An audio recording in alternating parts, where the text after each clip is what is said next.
how did Apple's CEO Tim Cook do in his first shareholder meeting as CEO? We got a Jessica Vascellaro of the Wall Street Journal out in San Francisco who attended that meeting, and we spoke with you earlier today, Jessica. Did he knock it out of the park? He got some pretty good marks from shareholders. First off, I mean, he received about 98% of votes in the preliminary votes for his reelection as a director, so that was a good sign. And then afterwards, I think a lot of people were impressed with how he handled sort of a wide range of questions, and largely that he seemed very comfortable doing so. That was what I heard on the sidelines afterwards. And Jessica, was this, I mean, you know, when Steve Jobs was conducting these meetings, they were a notorious love fest. Did it have the same sort of vibe? Are the attendees still in love with their Apple?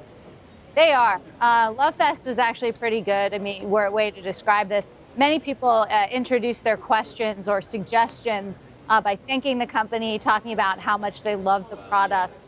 So there was a ton of that. We did not hear a lot of questions on some of the criticisms that have been facing the company, such as workers' rights issues in China. That didn't come up in the discussion. Investors did ask about cash, which is a topic they're really interested in, how Apple's going to use.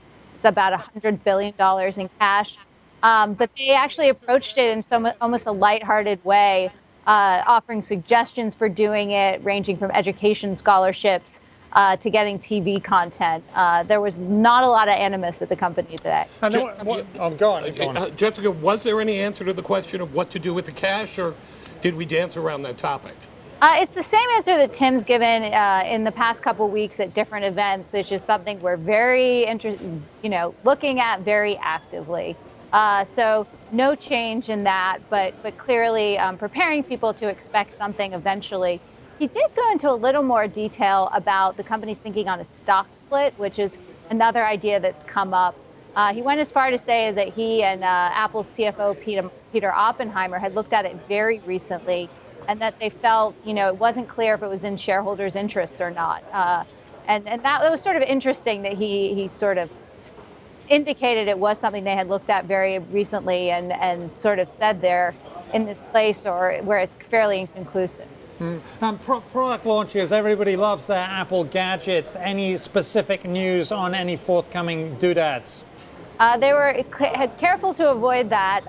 One attendee asked if he should return his LG television in anticipation of Apple getting into the market. Tim said that he would not comment on that, but tried to hawk him on a Apple TV $99 little box to improve that LG television. But nothing forthcoming on new products. There was all sort of superlatives about their existing products. And Jessica, aside from the products, this was an investor conference or an investor meeting.